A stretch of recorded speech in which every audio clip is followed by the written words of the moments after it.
It's the end of the day with Ray. Hello, my friends. Well, ladies and gentlemen, today we're going to jump on that Sharp Interactive board. I want to go through Kyocera's first half of their FY2024. The numbers are in. Kyocera, congratulations. You delivered responsible numbers. But folks, you know, I've been going through the OEM financials now for quite a few years, and every time I present Kyocera's numbers, they never let me down. They always hit their forecast. They understand the importance of operating profit. But this time I wanted to dig a little bit deeper into the Kyocera financials. And I dug into their balance sheet. I found some things on that balance sheet that were extremely interesting. As a matter of fact, they were so interesting to me that I wanted to compare them to some other folks in our industry. So stick around for that, because I think you're going to be surprised by what I found. But Kyocera is a well-disciplined company. I started thinking to myself, what makes them so different from some of these other OEMs? And I believe it's their founder, Imori Kazu, who just recently passed away. But he has this management philosophy that he developed called Amoeba management. And I wanted to dig a little bit deeper into his Amoeba management philosophy. I'm starting to study this, ladies and gentlemen. I have to tell you something. It's pretty impressive stuff. You know, I have to tell you this, Kyocera, I need someone from Kyocera. Oscar, maybe you. Let's get on the end of the day with Ray, and I'd love to have a discussion about the Amoeba management philosophy. Because I truly, truly believe that's what's helping Kyocera get through our industry's worst time. Think about the print industry, which I know is just one of the deliverables of Kyocera. But the print industry's been going through some tough times, and it's only going to get tougher, ladies and gentlemen. People are printing less every day. Lots of challenges, lots of disruption coming our way, and it's only going to be those OEMs that have discipline, that have the right management processes in place that are going to get through that. Same with our dealer friends. You know, Oscar, I'm thinking here in the United States and maybe even abroad, I mean, that those dealers could benefit greatly from that Amoeba management philosophy.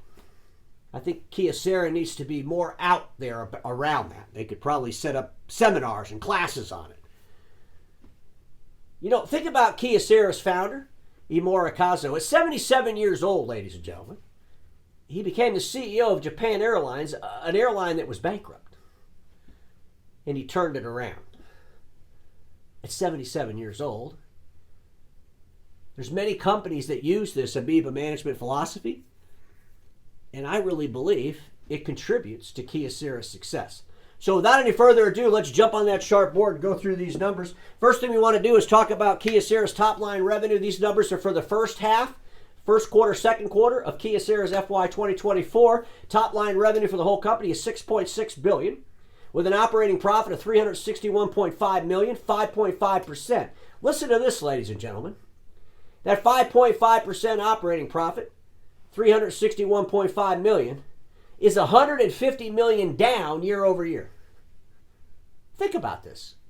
They're $150 million down, but they still come in with 5.5% at $361.5 million. And I'll tell you this, too. I believe the folks over at Kyocera are not excited about being $150 million down year over year.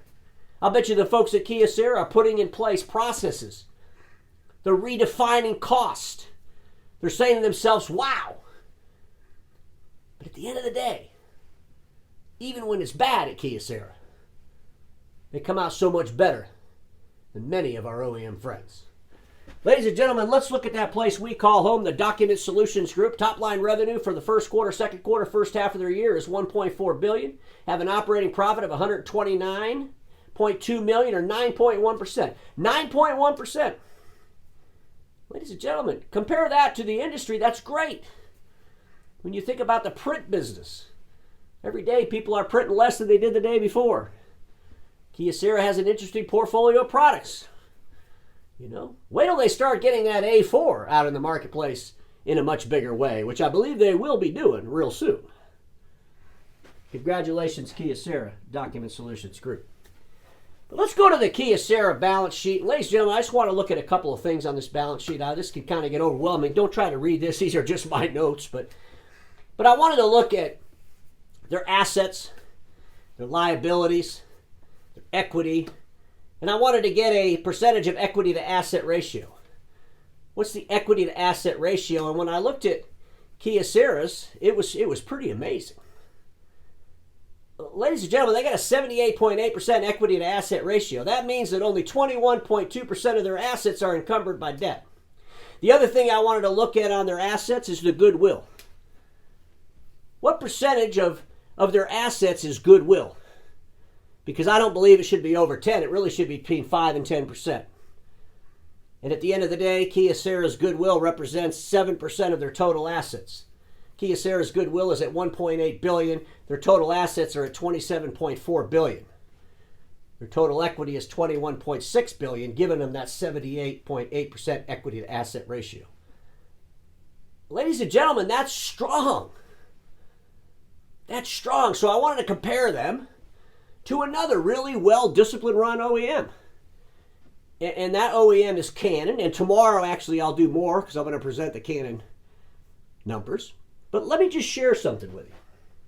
I looked at the Canon balance sheet. And by the way, these are through the same period. Okay? As of September 30, 2023 for Canon, as of September 30, 2023 for Kyocera. So remember Kyocera really quick. Only 21.2% of their assets are encumbered by debt. They have a 7% assets are goodwill. 7% of their assets are goodwill. Let's look at Canon. Canon has a 62.76% equity to asset ratio, meaning 37.2% of their assets are encumbered by debt.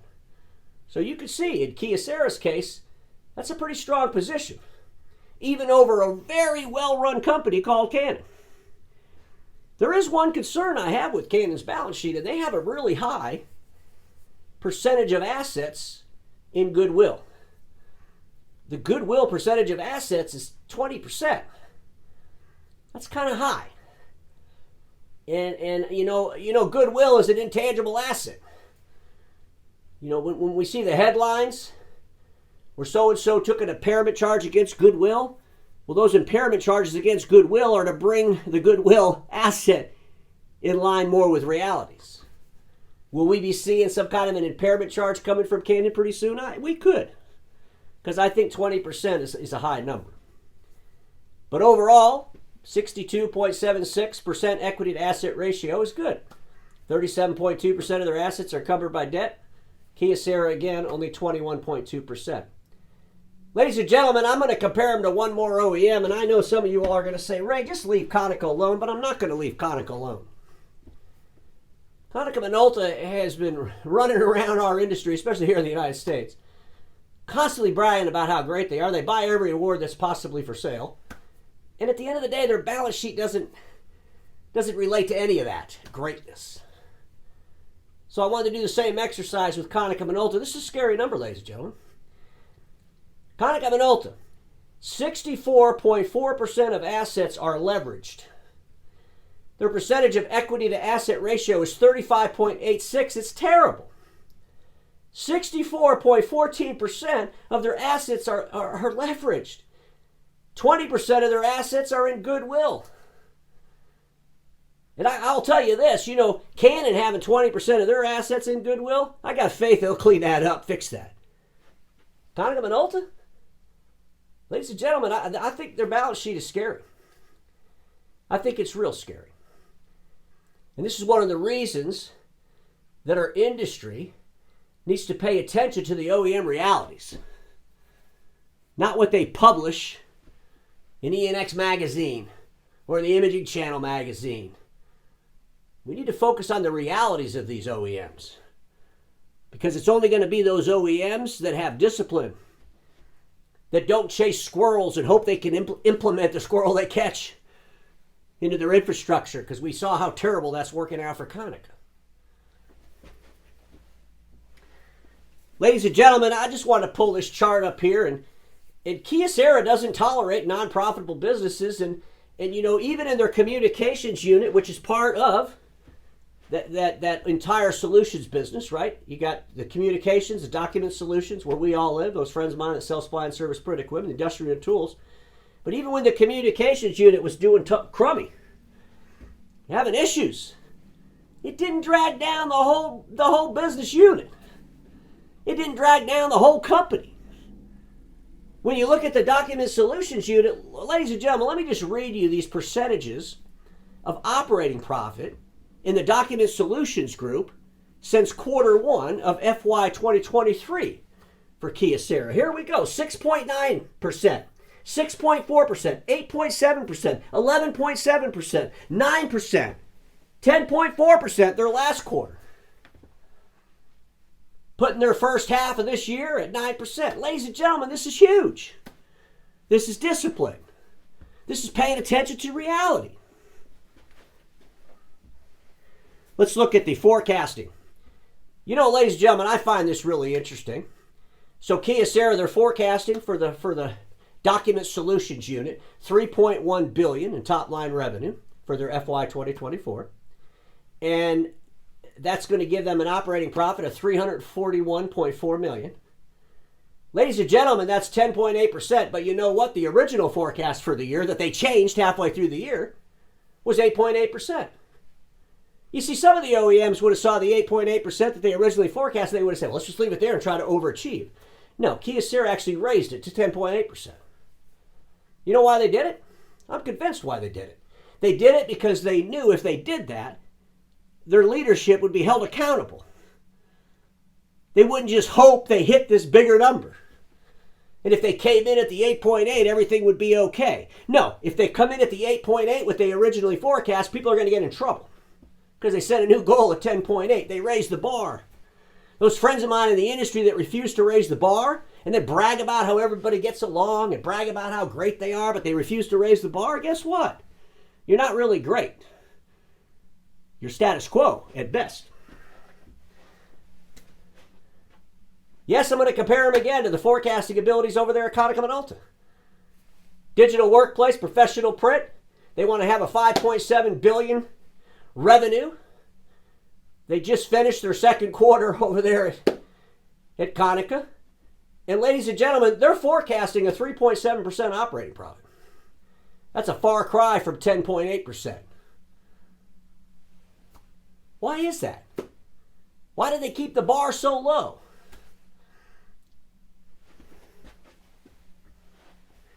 I want to talk really quick about this Amoeba management, and I could do a whole nother episode on this. I probably will. Oscar, I'd love to get maybe you or someone from the team to come on the end of the day with Ray and really talk about this, because this is really cool stuff the more I study it. But Imori Kazu, he came up with this platform. Let me just read you a little bit about it. Amoeba management is a unique management method that Imori created while striving to uphold Kyocera's management rationale. Amoeba management begins with dividing an organization into small units called amoebas. Each amoeba leader is responsible for drafting plans and goals for the unit. Amoebas achieve their goals through collaboration and the hard efforts of all their amoeba members. It is a system every employee plays a major role, and voluntary participants in managing the unit, achieving what is known as management by all. There's three categories of this management philosophy. Establish a market-oriented divisional accounting system. We all know Kyocera pays attention to the numbers. Establish a market-oriented divisional accounting system. The first objective of amoeba management is establish a market-oriented divisional accounting system. And ladies and gentlemen, each amoeba pursues profit by practicing the principles of maximizing revenues and minimizing expenses. Maximizing revenues and minimizing expenses. It's in their core blood. It's part of their management philosophy. Develop leaders with managerial awareness. For this purpose, a large organization is divided into many smaller units called amoebas and a leader appointed within each one. Practice management by all. To this end, every amoeba must communicate its plan and goal and a vision that can be shared with all members. Create a fiscal year plan, known as the master plan, based on the strategies and goals of the entire company, and create monthly plans based on the master plan and achieve the plan without fail. Nowhere in this amoeba management does it say, let's hope we can do it. Nowhere in this management plan does it say, go out and buy a bunch of awards, plaster them all over your website, and see if you can get everybody to think you're successful. Nowhere in this management plan does it say, spew out a whole bunch of adjectives about how great you are, and don't back any of those adjectives up with math. It talks about math. It talks about leadership. It talks about collaboration and coming together as all. Ladies and gentlemen, I got to tell you, Kyocera is a disciplined company. And everybody watching me knows this. Status quo is the killer of all that'll be invented. Don't get stuck in status quo, and I'll see you all tomorrow.